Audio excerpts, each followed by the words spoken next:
If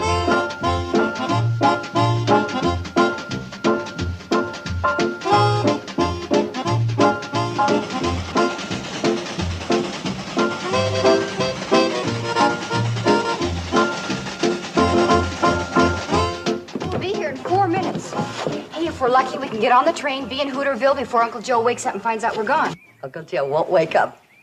For dessert, I slugged him with a double dose of pumpkin pie. That'll keep him out like a light till dinner.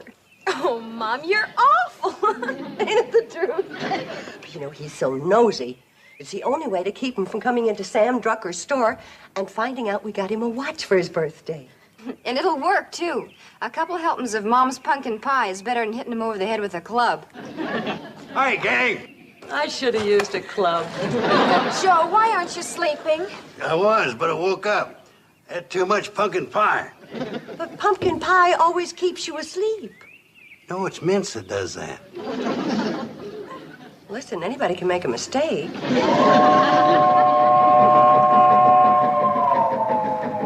Well, so long, Uncle Joe. See you when we get back. What do you mean, so long? This is buying day, ain't it?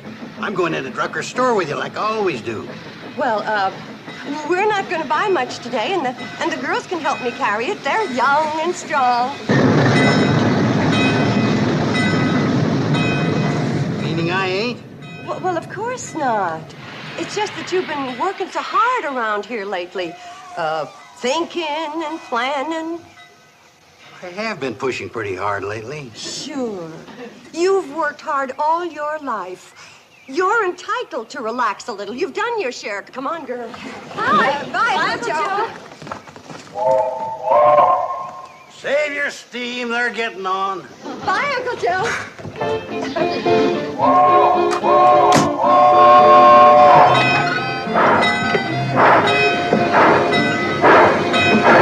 Bye, kid.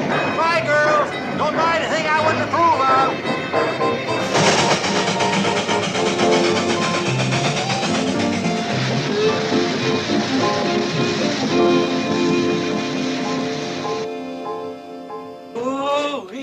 It's Billy Joe Bradley and her mother and sisters. Oh, they'll be coming by to pick up this watch for Uncle Joe's birthday. That Billy Joe's as pretty as the moon rising over Snively Swamp. What a beauty. Yeah. Real smooth movement, too. Yeah. Oh, Mr. Drucker, it ain't right for you to talk that way about Billy Joe. I'm talking about this watch. And you keep your mind on your work. Hi, Herbie. Oh, hi, Kate. Hi, Sam. Hi, Herbie. Gee, Billy. Hi. Here's Uncle Joe's watch, Kate. 14 karat, 17 jewel, just like you ordered. Oh, Sam. Girls, look, isn't that beautiful? Mom, that's lovely. Oh, that's Here, give it here, Kate. I'll have it wrapped for you. Herbie. Oh, yes, Mr. Drucker. Herbie, you knucklehead. Look at the mess you've made.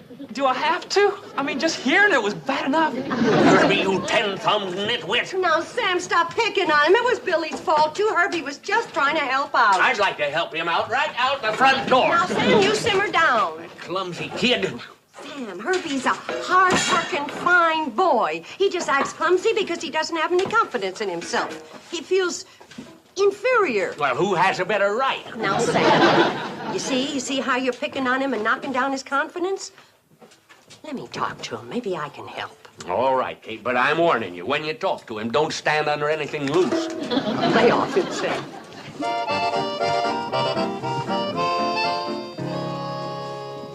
Herbie, don't look so sad. Accidents like that can happen to anybody. I know they could. Well, good. But they don't. They happen to me. Let's talk over here away from anything loose. Huh? It's nothing. It's just that I need room. I talk a lot with my hands. Now, Herbie, what I'm trying to tell you is, if you had the confidence in yourself that I have in you, you'd go right to the top. Oh, you're just saying that to make me feel good. Are you kidding? Anybody in these parts who runs a business, would love to have you working for him. And you know why? Yeah, because I work cheap. Because you're dependable, you're reliable, and you're willing. Oh, go on. Too bad you're Sam's right arm.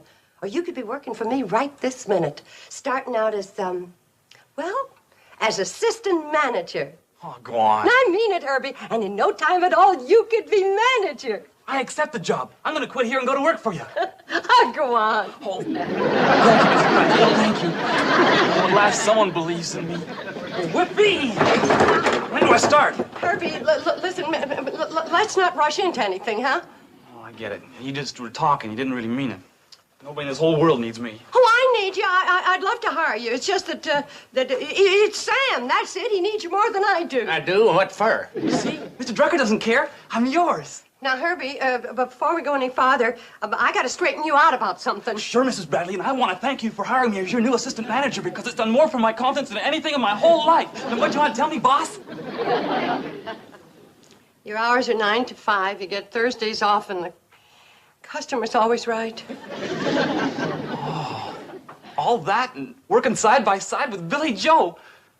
I can hardly stand it. I feel the same way.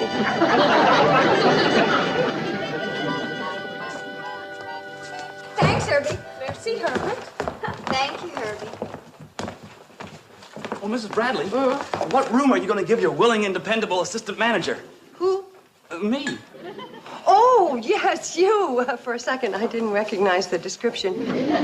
Well, I was thinking, why don't you take Uncle Joe's room and move his things into that big corner room that he's been wanting? Right, boss. I'll start moving the stuff right away. Willing and dependable assistant manager. Yes, boss? It's going to be a problem moving all those things with your arms full of groceries. So why don't you take them into the kitchen and take these into the storeroom? Oh, smart thinking.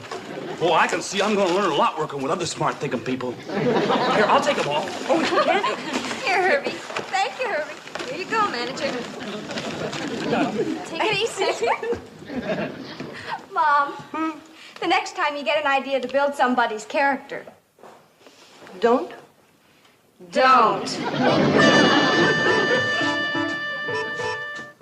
Well, Herbie, my boy. Here, let me give you a hand. Gee, thanks, Mr. Carson. There you are. Thanks a lot. Don't mention it. Hey, you better get barreling it, Herbie. The cannonball run off and leave you. Oh, I'm not taking the cannonball. I'm living here now. Mrs. Bradley made me the new assistant manager of this here hotel. Well, congratulations, Herbie. Say, you're coming. Hold on a minute. What do you mean, assistant manager? Oh, she says I'm bright and dependable and trustworthy, and I'm going far in the hotel business. Well, gotta get to the business of assistant managing.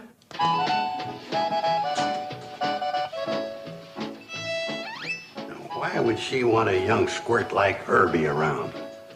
Why, You've worked hard all your life, Uncle Joe. You've earned the right to relax a little. You've done your share. rest Done now. your share. Relax. Take it easy. Relax. Take it easy. Relax. Relax. So that's what Kate's up to. She wants to put me out to pasture just because I got a couple of gray hairs. Okay, couple of dozen. Can't believe that this terrible thing is being done to me by my own niece. Oh, Uncle Joe. Don't speak to me, my own former niece. Uncle Joe, what Same you... goes for accomplices. Uncle Joe, what are you so darn steamed up about?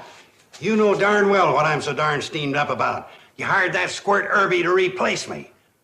Oh, I did no such thing. All right, then prove it by firing him out of here right now. Well, I can't.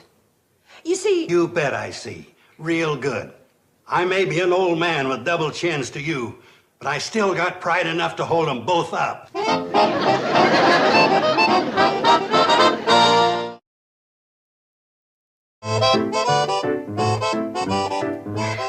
I can't even reason with Uncle Joe. He locked his door. And when I knock, he just growls.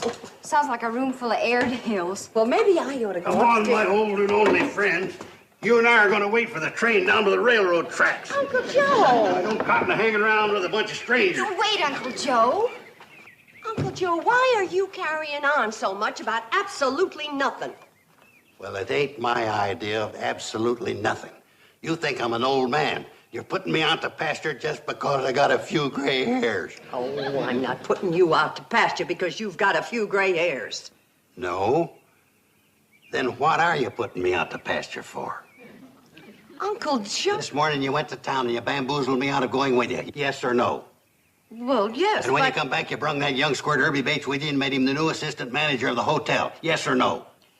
Well, yes, but I can explain everything. All right. Then explain the part about not wanting me to go to town with you. That part I can't explain. Uh-huh. What about bringing that young squirt Herbie here and making him assistant manager?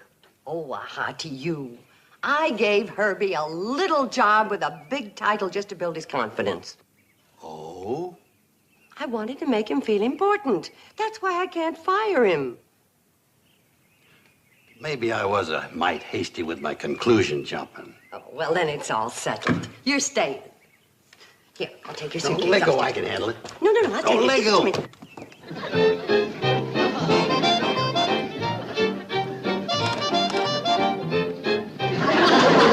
Uncle Joe. Well, I travel light. Oh, fraud, you never intended leaving. Oh, there's just nobody else like you. Nobody could replace you, Uncle Joe. Mrs. Bradley, I'm all set to move everything out of Uncle Joe's room and put my own stuff in there, like you told me. Tell me that part again where you can't replace me. Well, Uncle Joe, I can explain everything. Badly, of course. No more empty talk, no more empty suitcases. I'm walking out of here and landing myself a big executive job. Uncle Joe, wait! Yep, I walked out of there and landed myself a big executive job. That's right, Lon. No, I can't disclose the exact nature of my business. It's top secret. But if you happen to run into Kate and the girls, tell them I'm in a great spot to clean up. Bye, Lon.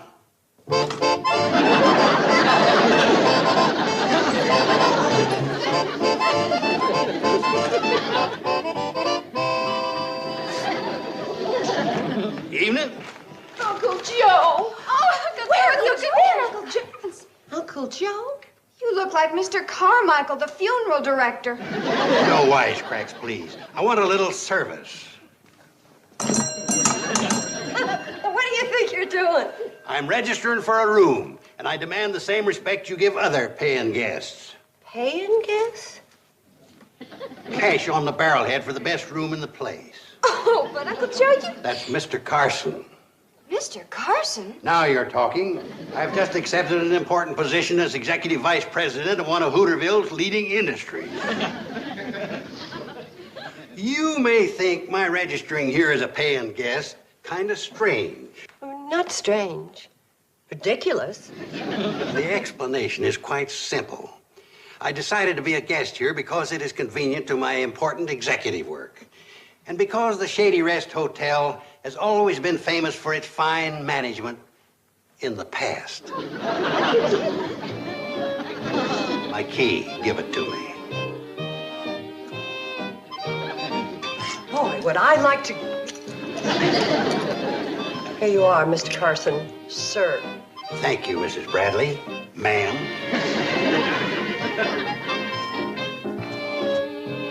Oh, yes. And I'll expect breakfast promptly at 7:30.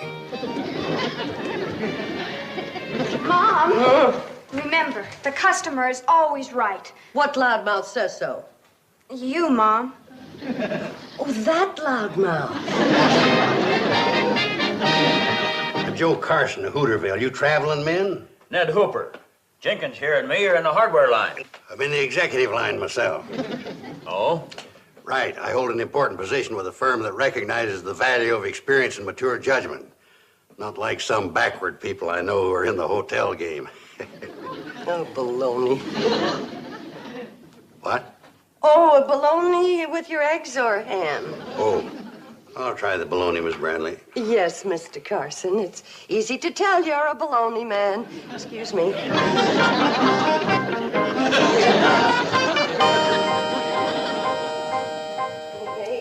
29, 30. Hey, Mom, what's the matter? 31. I'm counting to 10, so I'll I'll lose the urge to kill him, but it doesn't work. Mom, how come he's acting this way? It's not like him. Oh, he just wants to prove to us what a valuable man he is and that we don't appreciate him enough. That's why he's staying here and bragging about his big executive job. A job that doesn't even exist. Oh, he's got some kind of job. He came home with money last night. My guess is that he's clerking in a drugstore or he's selling ribbons over a dry goods counter. Poor man. Mom, why don't we follow him to where he works and blow the lid off this whole thing? Oh, we couldn't do that on account of his pride. But we've got to do something. Honey, believe me, he's gonna get tired of pretending real soon. Go back to being his own sweet, lovable self. Hurry up with my breakfast, or I'm reporting you to my colleagues at the Businessmen's Club. The service here is pathetic. Girls, we're going to follow Uncle Joe to where he's working and blow the lid off everything, including Uncle Joe. But how about his pride? Yeah, how about that?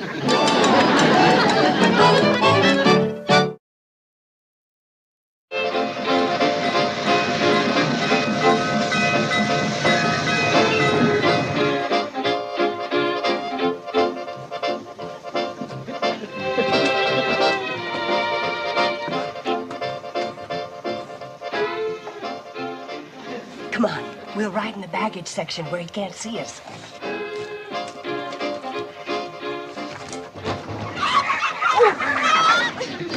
Hey, we forgot. It's market day. We'll have to ride with a carload of chickens. Oh, dear. Well, maybe we better wait till tomorrow. Oh, tomorrow'll be full of hogs. Well, don't just stand there. Start clucking.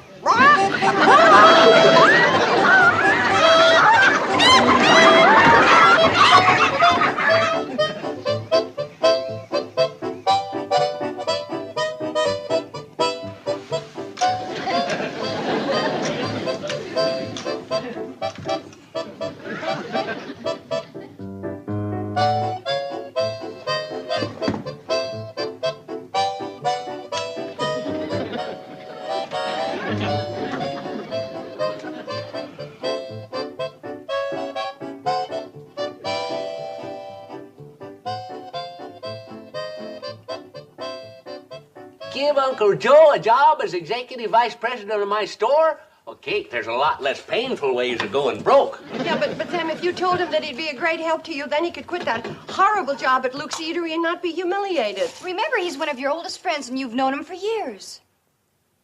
No, I can't do it. Uncle Joe is a fine fella, but he'd just be in the way around here. I don't think I'd want to hire him, even if you threw in one of your girls. What's wrong with her girls? Yeah. Any one of us could do a darn good job here. Darn right. I'll bet if I worked here, why, business would double in a week. Especially among the boys. Okay, Billy Joe, you've got the job. Whoa, Sam, whoa. We want the job for Uncle Joe. He's got it if you throw in Billy Joe. I like the way she works. But I didn't mean that I... Remember, you're one of his oldest friends. You've known him for years. All right, Mr. Drucker, bring on the work. Uncle Joe and I are raring to go.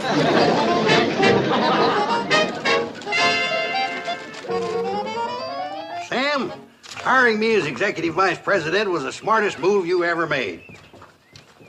Yeah, I've been thinking about that. I'll tell you, you won't even know this business when I get through with it. Yeah, I've been thinking about that, too.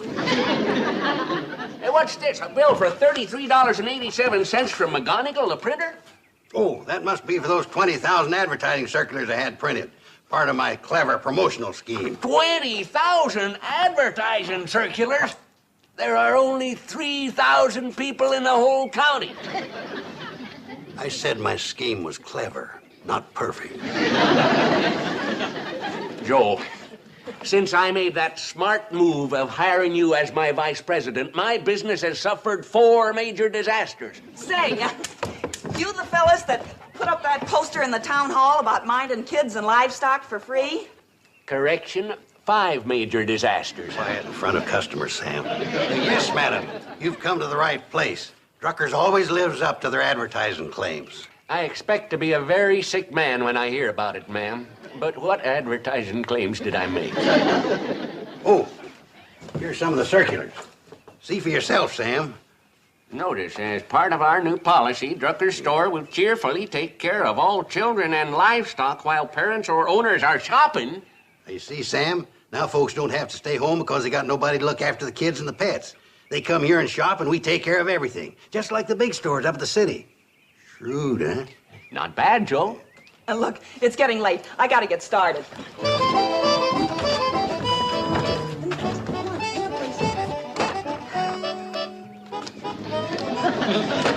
What'll it be, ma'am? Now keep an eye on them and make sure they get fed proper. The dog's hungry. So are the kids. I'll be back in a couple of hours. Oh, wait a minute. Where are you going? Shopping over at Cartwright's Emporium. We've got a lot of bargains going on there today. Second, ma'am, you got it wrong. We only watch kids and dogs if you shop here. It don't say that on that poster, mister. And you know what happens to stores that lies in their advertising. And Bosco only eats fresh ground sirloin. Elsie bites.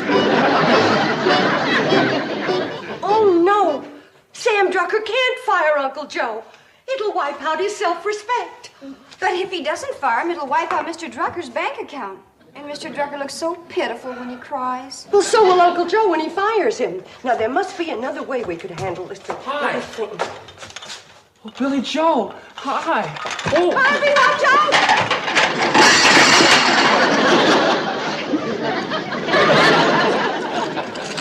That's it. That's what? Another way. A secret weapon, sometimes called a Herbie Bates. And the hotel can also use some of them fancy gourmet foods I've been reading about. Like caviar and pickled octopuses. Order me a dozen of each.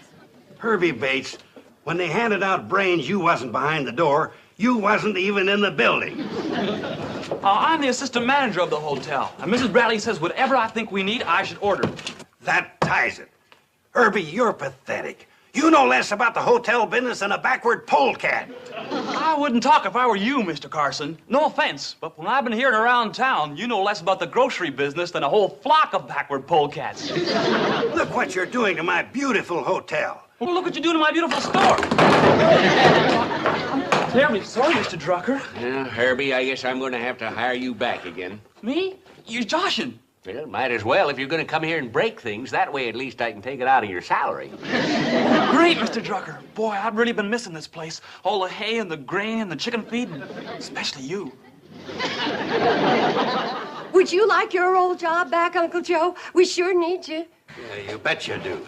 I haven't made up my mind whether I want to get back into the hotel game. Oh, please, Uncle Joe, nothing's yes, wrong. come Uncle on, Joe. Uncle Joe. Well- Come home. That depends. Depends on what? On whether Sam can spare me. How about it, Sam? Can you spare him? Could George Washington spare Benedict Arnold? Huh? I say it'll be a struggle, but with Herbie here helping me, I'll try to scrape through. Quiet, everybody. To top off the homecoming celebration, the girls and me would like to present you with this fine watch in honor of your birthday. Happy birthday! See if you like it. Open it up. I want to see if you like it. Yeah. Come on. Hey, girls. Gee, thanks for the beautiful watch. It's just what I wanted. You shouldn't have done it. Considering all the trouble it caused, you're right. I shouldn't have. Congratulations, Mr. Carson, and a very birthday. Welcome back to the grocery game, Herbie.